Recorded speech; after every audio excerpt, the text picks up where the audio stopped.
தல்கஸ்பிட்டிய நதிரா வசுக் எழுதிய 2 நூல்களின் வெளியீட்டு விழா மாவனெல்லை தல்கஸ்பிட்டியவில் இடம்பெற்றது.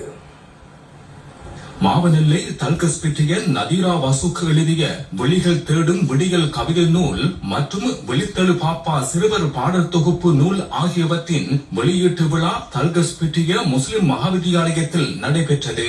அதிபர் MSM ரம்சான் நளினி தலைமையில் இடம்பெற்ற விழாவில் பிரதம அதிதியாக ஹாசிம் உமர் பவுண்டேஷன் பணிப்பாளர் புரவலர் ஹாசிம் உமர் கலந்து கொண்டார்.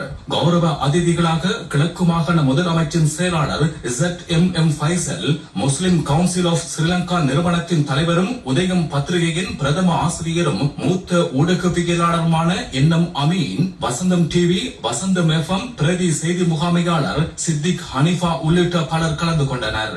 நூலின் முதல் பிரதியை புரவலர் ஹாஷிம் உமரிடமிருந்து தொழிலதிபர் கமால்தீன் அவர்கள் பெற்றுக் கொண்டார். நூல் வெளியீட்டு உரையை ஊடகவியலாளர் ஃபாரா தாகிர் நிகழ்த்தினார். நூல் நயபுரையை மாவனெல்லை ஆயிஷா சித்திகா கலாபீட விரிவுரையாளர் ஹுஸ்னி ஹனிஃபா நளினி நிகழ்த்தினார். ஊடகவியலாளர்கள், எழுத்தாளர்கள், இலக்கிய ஆர்வலர்கள், கல்வியலாளர்கள், ஆசிரியர்கள், மாணவர்கள் என பெரும் எண்ணிக்கையிலானோர் கலந்து கொண்டனர். மாணவர்களின் கலை நிகழ்ச்சிகளும் இடம்பெற்றன.